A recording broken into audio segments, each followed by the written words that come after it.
ക്ഷമിക്കണം, ശ്രീ സുരേഷ് ഇപ്പോൾ ടെലിഫോൺ ലൈനിലുണ്ട്. ശ്രീ സുരേഷ്, ഏറ്റവും പ്രധാനപ്പെട്ടത് ഇദ്ദേഹം 1980കളിൽ മലയാള സിനിമയിലേക്ക് വരുന്നു. അന്നൊക്കെ ഒരുപക്ഷെ ഈ അവാർഡ് സിനിമകളും വാണിജ്യ സിനിമകളും ഒക്കെ രണ്ട് തട്ടിൽ നിന്നിരുന്നു എന്നുള്ളതാണ്. പക്ഷേ ജോൺ പോളിൻ്റെ തിരക്കഥകൾ അതിന് ഒരു പ്രത്യേക സ്വഭാവമുണ്ടായിരുന്നു. ഈ കലാമൂല്യം ഉയർത്തിപ്പിടിക്കേണ്ട, തിരക്കഥയ്ക്ക് പ്രാധാന്യമുള്ള, എന്നാൽ വാണിജ്യ സിനിമയുടെ എല്ലാ ചേരുവകളും ഉള്ളതായിരുന്നു അദ്ദേഹത്തിൻ്റെ രചനകൾ. ആ നിലയിൽ എത്രത്തോളം പ്രധാനപ്പെട്ട ഒന്നായിരുന്നു ജോൺ പോൾ? എനിക്കറിയാവുന്ന ഞങ്ങൾ ജോണങ്കിൾ എന്നാണ് വിളിക്കുന്നത്. അദ്ദേഹം ഞങ്ങളോട് ആദ്യം വർക്ക് ചെയ്യുന്ന സിനിമ എന്ന് പറയുന്ന തേനും വയമ്പും എന്ന സിനിമയാണ്. അദ്ദേഹം വിട പറയും മുമ്പേ എന്ന് പറഞ്ഞ സിനിമ എഴുതിയതിനു ശേഷം ഉടനെ തന്നെ ആ സമയത്ത് ഞങ്ങൾ ഈ പടം ചെയ്യുമ്പോൾ അദ്ദേഹത്തെ സമീപിക്കുകയും അദ്ദേഹം ഞങ്ങൾക്ക് സ്ക്രിപ്റ്റ് എഴുതുകയും ചെയ്ത സിനിമയാണ് തേനും വയമ്പും. അതിനുശേഷം ഞങ്ങൾ സിനിമകളൊന്നും അദ്ദേഹമായിട്ട് സഹകരിക്കാനുള്ള ഒരു ഇതുണ്ടായിട്ടില്ല. പക്ഷെ അദ്ദേഹം ഏറ്റവും കൂടുതൽ എനിക്ക് തോന്നുന്നു ഭരതൻ സാറ് അങ്ങനെ ഒത്തിരി ആൾക്കാരുമായിട്ട് ഒത്തിരി പടങ്ങൾ ചെയ്ത, മലയാള സിനിമയ്ക്ക് ഒഴിച്ചുകൂടാൻ വയ്യാത്ത, മാറ്റി നിർത്താൻ പറ്റാത്ത ഏറ്റവും വലിയൊരു താരമൂല്യമുള്ള ഒരു സ്ക്രിപ്റ്റ് റൈറ്റർ ആയിരുന്നു അദ്ദേഹം. അതായത് വലിയൊരു എല്ലാവർക്കും ഏറ്റവും ആവശ്യമുള്ള ഒരാളായിരുന്നു. അപ്പം അങ്ങനൊരു അദ്ദേഹത്തിന്റെ സ്ക്രിപ്റ്റ് അഭിനയിക്കാൻ വേണ്ടിയിട്ട് ഓരോരുത്തർ കാത്തിരിക്കുന്ന ഒരു സമയമുണ്ടായിരുന്നു അന്ന്.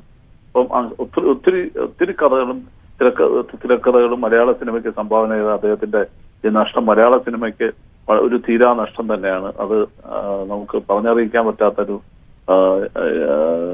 നഷ്ടം തന്നെയാണ് അദ്ദേഹത്തിന്റെ. ശ്രീ സുരേഷ്, മറ്റെന്തെങ്കിലും അനുഭവങ്ങൾ അദ്ദേഹവുമായി, അല്ലെങ്കിൽ എന്തെങ്കിലും ഒരു പ്രത്യേകത അദ്ദേഹത്തിൽ മാത്രം അടയാളപ്പെടുത്തിയിട്ടുള്ളത് എന്ന് താങ്കൾക്ക് തോന്നി? സ്ഥിരമായിട്ട് പല സ്ഥലത്തും കാണാറുണ്ടായിരുന്നു. ഞങ്ങളുടെ ഒരു ഫിലിം അക്കാദമി ഉണ്ടായിരുന്നു. ആ ഫിലിം അക്കാദമിയുടെ കാര്യത്തിനൊക്കെ ഇദ്ദേഹമായിട്ട് ചർച്ച നടത്തിയിരുന്നു. പിന്നെ ഈയിടെയായിട്ട് അദ്ദേഹം അവസാനം കാണുന്ന ലിസ്റ്റിൻ സ്റ്റീഫൻ ഒരു പുതിയൊരു അക്കാദമി അവിടെ തുടങ്ങി സിനിമയായിട്ട് ബന്ധപ്പെട്ട്. അതിന്റെ ഒരു ഉദ്ഘാടന വേളയിലാണ് ഞാൻ അവസാനമായിട്ട് അദ്ദേഹത്തിനെ കാണുന്നത്. അപ്പം അദ്ദേഹമായിട്ടുള്ള എത്രയോ വർഷത്തെ ബന്ധമാണ്. ഞാൻ പറഞ്ഞില്ലേ, 40 വർഷം ആയിട്ട് അദ്ദേഹത്തിനെ നമുക്ക് നേരിട്ട് അറിയാവുന്ന ഒരാളാണ്. അപ്പം ഇപ്പൊ സിനിമ ചെയ്തില്ലെങ്കിലും അദ്ദേഹമായിട്ട് നിരന്തരം ഒത്തിരി കാര്യങ്ങൾ ഞങ്ങൾ അങ്ങോട്ടും ഇങ്ങോട്ടും ബന്ധപ്പെടാറും സംസാരിക്കാറും ഒക്കെ ഉണ്ടായിരുന്നു പല കാര്യങ്ങളിലും. അപ്പൊ അതൊരു വലിയ നഷ്ടം തന്നെയാണ് അദ്ദേഹത്തിന്റെ ഈ വേർപാടെന്ന് പറയുന്നത്. വളരെയധികം നന്ദി ശ്രീ സുരേഷ് ഞങ്ങളോട് പ്രതികരിച്ചതിന്. ഇപ്പോൾ നടൻ ഇന്നസെന്റ് ടെലിഫോൺ ലൈനിലുണ്ട്. ശ്രീ ഇന്നസെന്റ്, ഒരു കാലഘട്ടത്തിൽ മലയാളത്തിലെ പേരെടുത്ത് പറയാവുന്ന സംവിധായകർ IV ശശി, മോഹൻ ജോഷി, അല്ലെങ്കിൽ കമൽ, സത്യനന്ദിക്കാട്, അങ്ങനെ ഒരു നീണ്ട നിര തന്നെ ഈ ജോൺ പോളിൻ്റെ പ്രധാനപ്പെട്ട കഥകൾ സിനിമകളാക്കി മാറ്റുന്നു, തിരക്കഥ അഭ്രപാളിയിലേക്ക് എത്തിച്ചിട്ടുണ്ട്. അത് ഒന്നിനൊന്ന് വ്യത്യസ്തമായിരുന്നു അദ്ദേഹത്തിൻ്റെ ഓരോ സിനിമകളും എന്നുകൂടി നമുക്ക് പരിശോധിച്ചാൽ മനസ്സിലാകും. ജോൺ പോളിനെ എങ്ങനെയാണ് താങ്കൾ ഓർത്തെടുക്കുന്നത്? ജോൺ പോളിനെ ഞാൻ ആദ്യമായിട്ട് കാണുന്നതും പരിചയപ്പെടുന്നതും ഒക്കെ ഡയറക്ടർ മോഹൻ മുഖാന്തരാണ്. എന്ന് പറഞ്ഞാൽ വിട പറയും മുമ്പേ എന്നുള്ള സിനിമയുടെ അതിന്റെ എഴുത്തിനു വേണ്ടി അദ്ദേഹം വരികയാണ്. അന്ന് തൃശ്ശൂർ ഒരു ഹോട്ടലിൽ വെച്ച് കുറെ നേരം ഞങ്ങൾ ഒരുമിച്ച് സംസാരിച്ചു. പിന്നീട് അദ്ദേഹം വിട പറയും മുമ്പേ, അതുപോലെ മോഹൻ സംവിധാനം ചെയ്ത വിട പറയും മുമ്പേ, ഭരതൻ സംവിധാനം ചെയ്ത ഓർമ്മയ്ക്കായി, ഭരതൻ സംവിധാനം ചെയ്ത കേളി, കാതോട് കാതോരം, ഈ പറഞ്ഞതുപോലെ വളരെ വ്യത്യസ്തമായ പല കഥകളും അദ്ദേഹം ഉണ്ടാക്കിയിട്ടുണ്ടെന്നുള്ളതാണ്. നമുക്കൊരിക്കലും അദ്ദേഹത്തെ മറക്കാൻ പറ്റില്ല. മലയാളികൾക്ക് ഒരു കാലഘട്ടത്തിലുള്ള ആ നല്ല സംവിധായകർക്കൊക്കെ ജോൺ പോള് തിരക്കഥ എഴുതിയിട്ടുണ്ടെന്നുള്ളതാണ് വലിയൊരു സത്യം. എന്തായാലും നമ്മളിൽ നിന്നും വേർപെട്ടു പോയ മിസ്റ്റർ ജോൺ പോളിന് ഇനി നമുക്ക് ചെയ്യാനുള്ളത് അദ്ദേഹത്തിന് വേണ്ടി, അദ്ദേഹത്തിന്റെ ആത്മാവിന് വേണ്ടി നമുക്ക് പ്രാർത്ഥിക്കുക.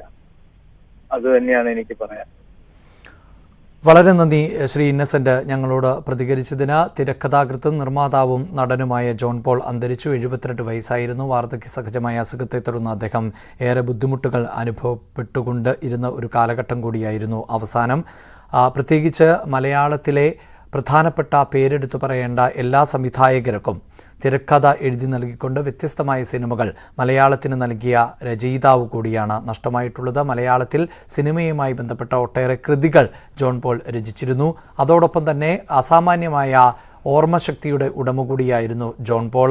സിനിമകളുടെ ഇന്നലകളെക്കുറിച്ച് ചോദിച്ചാൽ കാര്യകാരണ സഹിതം അദ്ദേഹം അതിൽ വിവരിക്കുമായിരുന്നു എന്നുള്ള പ്രത്യേകതയുണ്ട്. ഏറ്റവും ഒടുവിൽ അസുഖബാധിതനായി ബുദ്ധിമുട്ട് നേരിടുമ്പോൾ പോലും അവതാരകനായി കൂടി അടക്കം അദ്ദേഹം സിനിമയോട് ചേർന്ന് നിന്നിരുന്നു എന്നുള്ളതാണ് എടുത്തു പറയേണ്ടത്. IV ശശി, മോഹൻ ജോഷി, കമൽ, സത്യനന്ദിക്കാട് അങ്ങനെ നിരവധി സംവിധായകരുമായി ചേർന്നുകൊണ്ട് ഒട്ടേറെ സിനിമകളിൽ അദ്ദേഹം പ്രവർത്തിച്ചു. ഏറ്റവും എടുത്തു പറയേണ്ടത് അദ്ദേഹത്തിൻ്റെ സിനിമകൾ ഒന്നിനൊന്ന് വ്യത്യസ്തമായിരുന്നു പ്രമേയങ്ങൾ കൊണ്ട് എന്നുള്ളത് തന്നെയാണ്. ഡാനി ചേരുന്നുണ്ട്. ഡാനി, നേരത്തെ കാതോട് കാതോരം, കാറ്റത്തെ കിളിക്കൂട്, യാത്ര, മാളൂട്ടി, അതിരാത്രം, ഓർമ്മയ്ക്കായി തുടങ്ങിയ സിനിമകളുടെ എല്ലാം തിരക്കഥ അദ്ദേഹം ആണ് രചിച്ചത്. മികച്ച ചലച്ചിത്ര ഗ്രന്ഥത്തിനുള്ള സംസ്ഥാന അവാർഡ് ജോൺ പോളിന് ലഭിച്ചിരുന്നു. മികച്ച സംവിധായകനുള്ള സംസ്ഥാന അവാർഡ്, മികച്ച പരിസ്ഥിതി ചിത്രത്തിനുള്ള ദേശീയ അവാർഡ്, തിരക്കഥയ്ക്കും ഡോക്യുമെൻ്ററിക്കുമുള്ള ഫിലിം ക്രിറ്റിക്സ് അവാർഡ്, സംസ്ഥാന ടെലിവിഷൻ അവാർഡ്, അങ്ങനെ നിരവധി പുരസ്കാരങ്ങളും ഈ കാലയളവിൽ ജോൺ പോളിനെ തേടിയെത്തുകയുണ്ടായി. അദ്ദേഹത്തെ സംബന്ധിച്ചിടത്തോളം വിദ്യാഭ്യാസ കാലഘട്ടത്തിൽ ഉൾപ്പെടെ സിനിമയുമായി ബന്ധം പുലർത്തിയിരുന്ന ആളല്ല. നേരത്തെ ബാങ്ക് ജീവനക്കാരനായിക്കൊണ്ടായിരുന്നു അദ്ദേഹത്തിൻ്റെ തുടക്കം. അതിനുശേഷം ഈ തിരക്കഥയ്ക്ക് കൂടുതൽ ആളുകൾ എത്തുകയും മലയാളത്തിലെ ഏറ്റവും പ്രധാനപ്പെട്ട സംവിധായകർ എല്ലാവരും ഇയാളുടെ തിരക്കഥയ്ക്ക് വേണ്ടി, ജോൺ പോളിൻ്റെ തിരക്കഥയ്ക്ക് വേണ്ടി ക്യൂ നിൽക്കുന്ന ഒരു സാഹചര്യം കൂടി ഉണ്ടായിരുന്നു. ഇപ്പോൾ